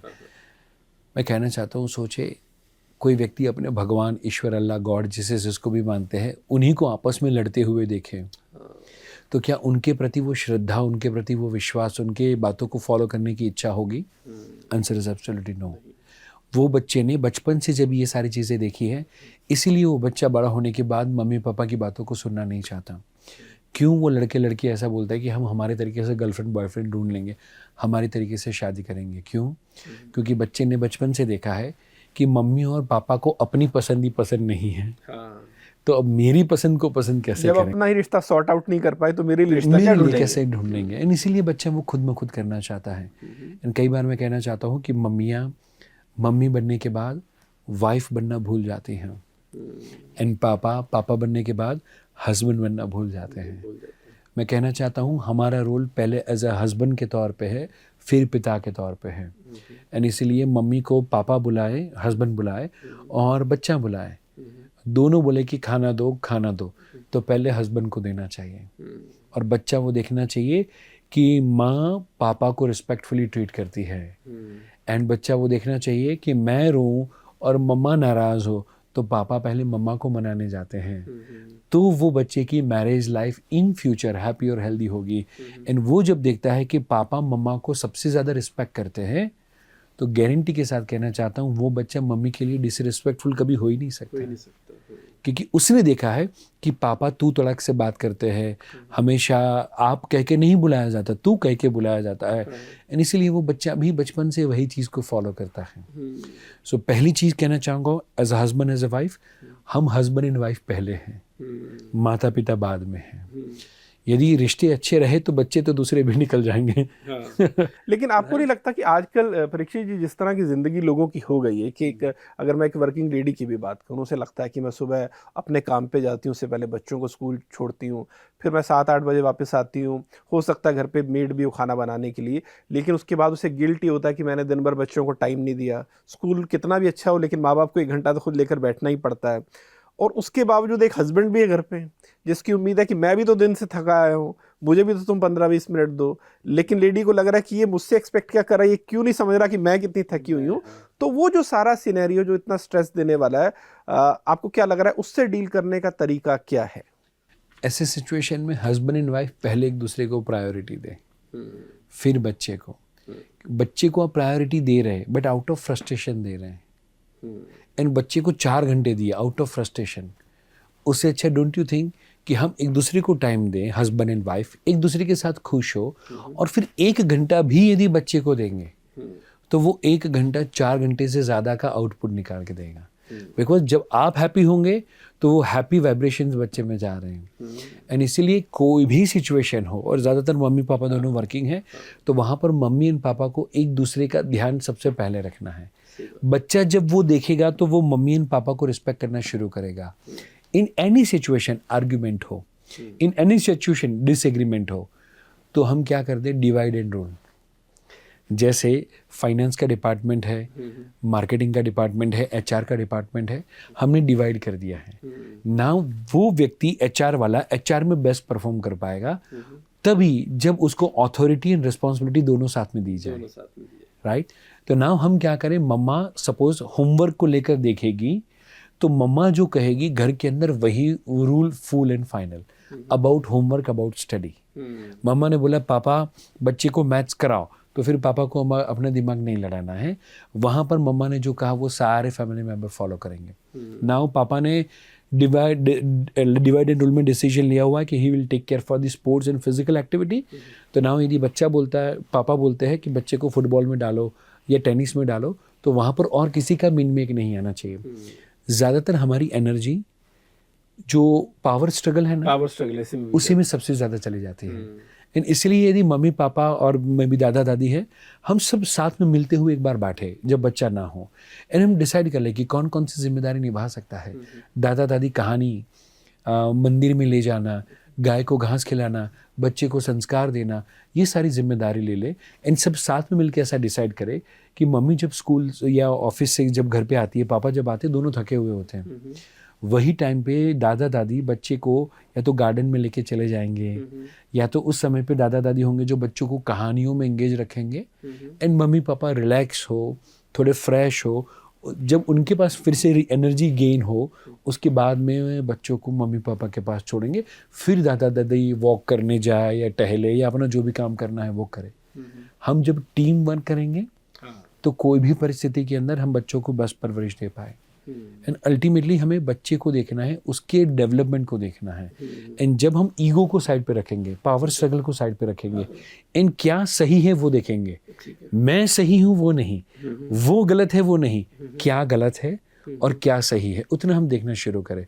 और फिर भी इन एनी सिचुएशन बच्चे के सामने आर्गुमेंट हो जाए, हो गई तो 5 मिनट के बाद, 10 मिनट के बाद बच्चे के पास दोनों हाथ पकड़ के जाओ और कहो कि बेटा, भाई और बहन के तौर पे आपकी भाई बहन की लड़ाई होती है कि नहीं, वैसे मम्मी पापा के बीच में भी हो गई। बट उसका मतलब वो नहीं कि बहन आपको प्यार नहीं करती या आप भाई को प्यार नहीं करते।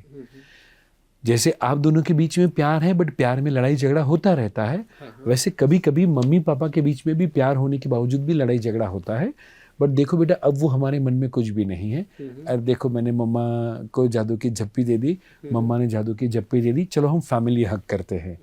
वैसा करते हुए बच्चे को वो हम दिखाए कि हमारे बीच में टीम वर्क है। It can be the disagreement, it can be the argument, but वो काइंड ऑफ मैं कहूँगा मनभेद नहीं है। मतभेद हो सकता है बट वो मनभेद नहीं है। Still we are one.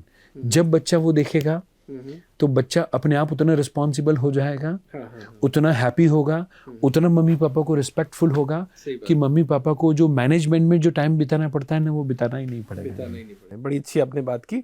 Parikshit जी, इस बात के कितने चांसेस होते हैं कि अगर एक बच्चा जो है, जैसे आपने कहा कि बचपन में उसके पिता ने उसको टाइम दिए, उसके साथ एक्टिविटी की है, बराबर खेले हैं, और चूंकि एक इमोशनल बॉन्डेज रहा है और बच्चे के अवचेतन मन में उसकी मेमोरी भी है, और क्या जब वो बड़ा होता है तो क्या वो एकदम से ब्रेक हो जाता है? आपको लगता है कि अगर बचपन में एक रिश्ता बन गया तो फिर वो रिश्ता सारी ज़िंदगी चलता है? क्योंकि जैसा हमने इसकी दूसरी तरफ की तो बात की कि अगर आप बच्चा जब छोटा, उसे पेरेंट्स की ज़रूरत है, पिता ध्यान नहीं दे रहा, फिर बच्चा जब टीनेज में हो जाता है, बच्चे को लगता है मुझे तुम्हारी ज़रूरत नहीं है, फिर पिता सारी ज़िंदगी शिकायत करता रहता है कि, या उसको मलाल रहता है कि मेरी तरफ ध्यान क्यों नहीं दे रहा, और हम ये भूल जाते हैं कि हमने भी बचपन में इस पर ध्यान नहीं दिया।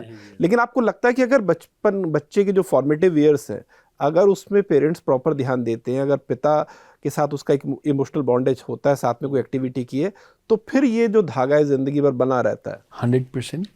क्योंकि पहले 7 साल वो बहुत ज़्यादा बुनियादी ईयर है।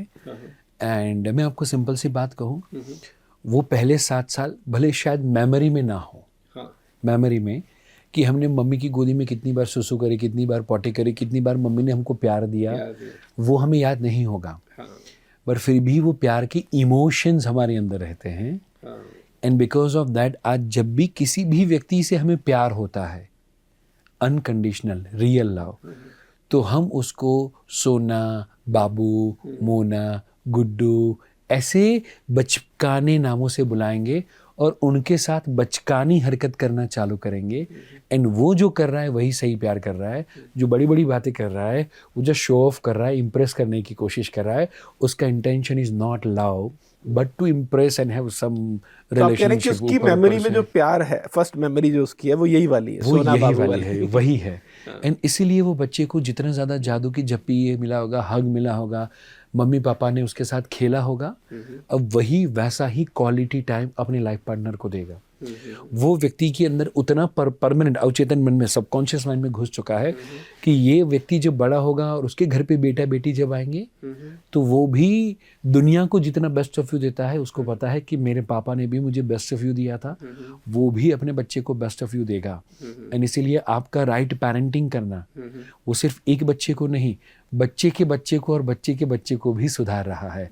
सो ये जो आप प्रॉपर्टी कमाने के लिए 12 घंटे सपोज लोग दौड़ रहे हैं, मैं कहना चाहता हूँ वो एक साइन में पूरा विल ट्रांसफर हो सकता है, पर जो संस्कार है वो एक साइन से नहीं, रोज के प्रयत्न से ही ट्रांसफर होंगे।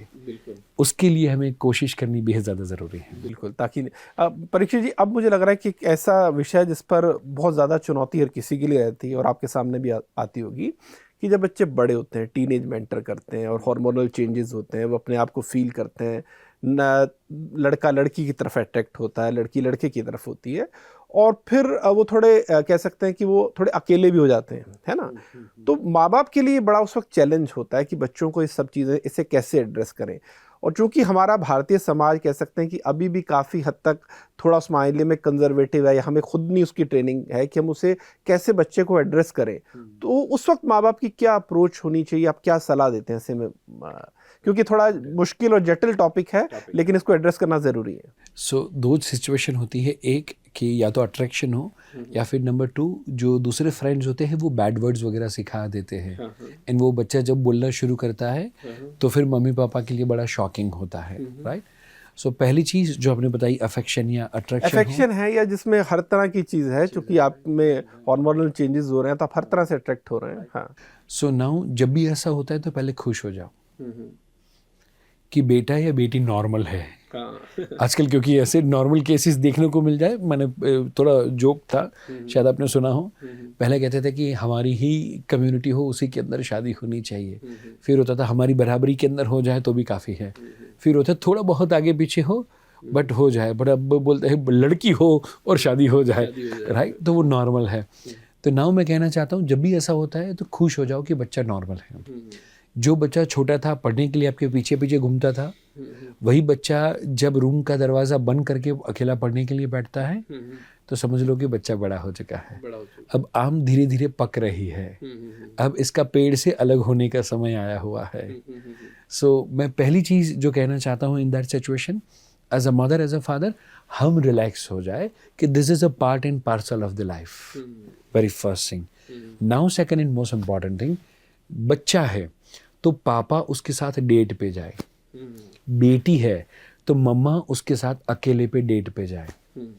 एंड जब मम्मा उसके साथ अकेले पे डेट पे गए, अकेले लंच पे गए, अकेले घूमने गए, अकेले शॉपिंग में गए, अकेले मूवी में गए, तो 3, 4, 5, 7 डेट के बाद में मम्मा बता सकती है कि बेटा ऐसा हो सकता है कि कोई लड़का तुझे काइंड ऑफ इस तरीके से कुछ बुलाए, या तुझे कोई लड़के को देखकर अफेक्शन अट्रैक्शन हो, या सेम वे पापा है तो पापा अपने बेटे के साथ ये बात करे, तो बेटा वो बात नॉर्मल है। कुछ भी यदि ऐसा होता है तो तू मेरे साथ बात शेयर कर सकता है। किसी भी व्यक्ति के साथ और ज़्यादा करीब होने से पहले, या किसी भी व्यक्ति को लाइफ टाइम का कमिटमेंट देने से पहले एटलीस्ट मुझे बताना, बेटा मैं तेरा दोस्त हूँ, ऐसा तो मुझे मान सकता है। कॉन्फिडेंस में लेना ज़रूरी है, और उसके लिए 3, 4, 5 बार अकेले में टाइम बिताना पड़ेगा। ज़्यादातर मम्मी पापा बोलते हैं बच्चे बताते नहीं हैं। मैं कहना चाहता हूँ वो बेटी है, किसी ने कुछ उसको दिखाया, क्या वो भाई के सामने, पापा के सामने कुछ पूछ पाएगी? Answer is absolutely no.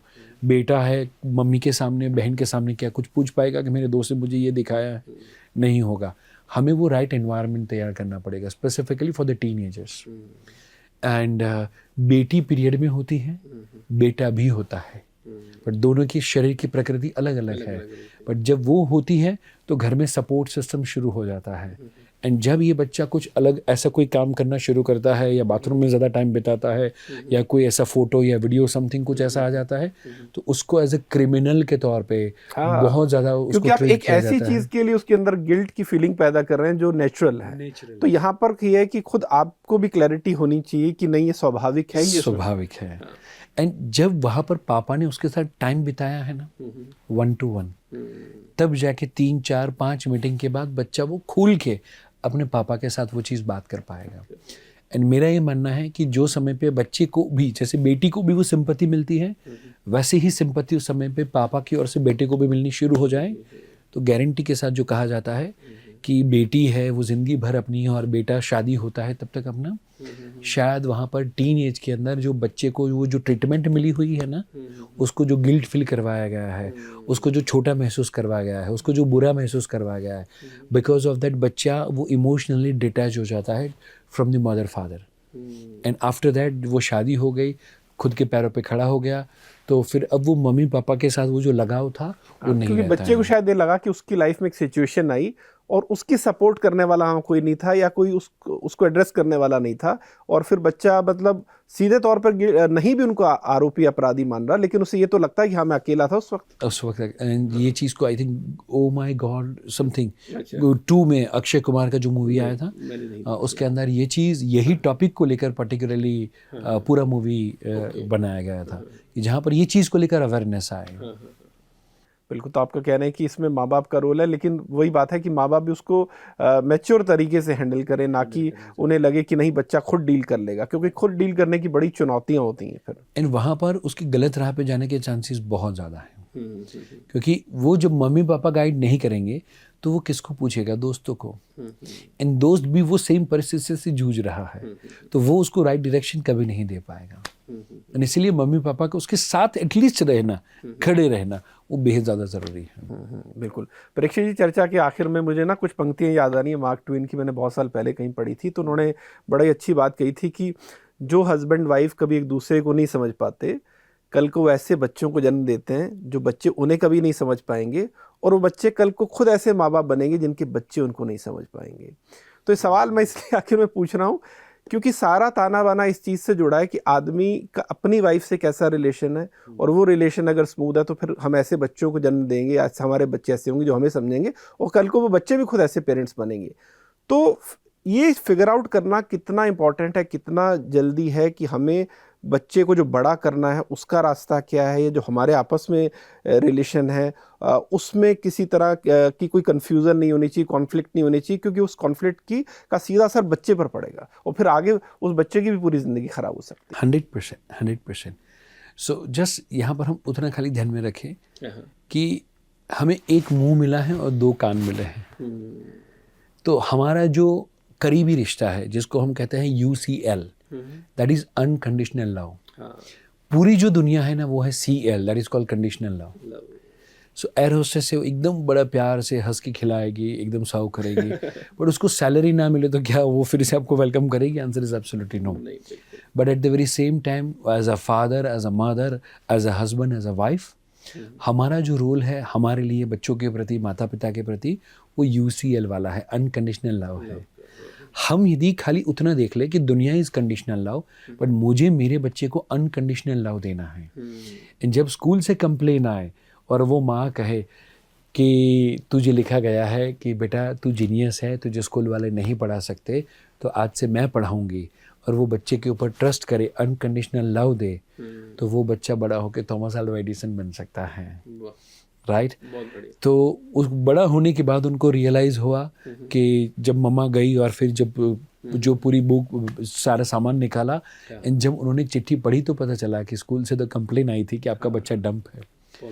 शायद आइंस्टाइन भी 4 साल तक बोल नहीं पाए थे, 8 साल तक लिख नहीं पाए थे, पर मम्मी पापा का वो भरोसा था। एंड इसलिए भरोसा और नंबर 2 सुनना, 2 चीज़ बहुत ज़्यादा इम्पॉर्टेंट है। बिल्कुल, हालांकि आपने 2 चीज़ें बता दी, फिर भी मैं चाहूँगा कि इस चर्चा के आखिर में अगर मैं आपसे पूछूं कि अगर आपको 2 या 3 सलाह उन माँ बाप को देनी हो जो अभी पेरेंट बने हैं और उनका बच्चा यूँ कहूँ कि अभी 1 साल का है और 5-6 साल तक उसकी परवरिश करते हैं, कौन सी 2 या 3 इंपॉर्टेंट बातें ख्याल रखें? एक सबसे इम्पॉर्टेंट चीज़ कहूँगा कि अभी बच्चे के साथ उसका बचपन एंजॉय कर लो। सो एक मम्मी कंप्लेन करती है कि देखो मेरा बच्चा ये कप तोड़ देता है ना, तकिए इधर उधर डाल देता है ना, ये कर देता है ना, वो कर देता है। तब सामने एक बुजुर्ग महिला थी, वो कहती है कि देख मेरे घर एकदम साफ सुथरा है, बिगाड़ने वाला बच्चा एक कनाडा में है और एक ऑस्ट्रेलिया में, दोनों सेट हो गए हैं, एंड मैं आज राह देखती हूँ कि वो कब आए और जूते इधर उधर फेंके, बैग इधर उधर फेंके, मेरा सोफ़ा जो है वो बिखेर दे और पॉपकॉर्न खाते खाते मूवी देखे और मैं उनके ऊपर चीखूं चिल्लाऊं। पर ये सारी चीज़ें साफ़ सुथरी है और पर पूरा घर मुझे सूना लगता है। आज मैं वो राह देख रही हूँ कि वो बच्चे आके कब बिगाड़े, तो उसी बात को कोस रही है।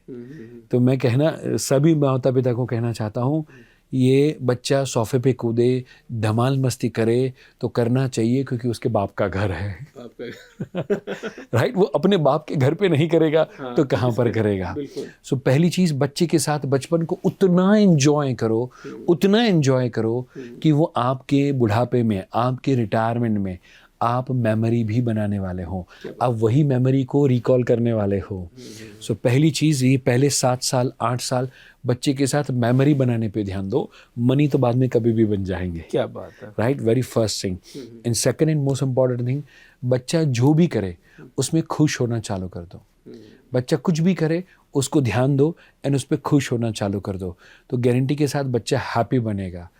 एंड बच्चा यदि हैप्पी बनेगा तो बच्चे के अंदर कोई भी बुरी आदतें कभी भी नहीं आएगी। वो पॉजिटिविटी अट्रैक्ट करेगा 100%। ये 2 चीज़ करे तो मुझे लगता है सारा जो पेरेंटिंग है, ये 2 रूट के आसपास में पूरा पेरेंटिंग का जो जाल है वो ताना बुना बना हुआ है। बड़ी अच्छी बात की। और सर, आपकी इस बात से ये भी लगता है कि जो सच में ईश्वर का विधान है, ईश्वर के विधान में शायद ईश्वर हर किसी को बराबर की चीज़ें देता है, क्योंकि ये दोनों चीज़ें तो एक अमीर से अमीर आदमी भी अपने को बच्चे को दे सकता है और एक गरीब से गरीब आदमी भी दे सकता है, कि बच्चे को प्यार दे, उसको अपना वक्त दे और उसकी हर चीज़ में खुश हो। तो बहुत शुक्रिया परीक्षित जी, बहुत बहुत धन्यवाद आपका। आपने इतनी खूबसूरत, इतनी सुंदर बातें की और इतने कॉम्प्लेक्स इश्यूज़ को भी इतने आसानी से बताया। तो उम्मीद करते हैं हमारे दर्शकों को बातचीत अच्छी लगी होगी। बहुत बहुत शुक्रिया आपका। Thank you so much. Thank you very much. और मुझे भी बहुत ही अच्छा लगा है। हम मिलते रहेंगे और खिलते रहेंगे। बिल्कुल sir, thank you so much sir. Thank you. धन्यवाद।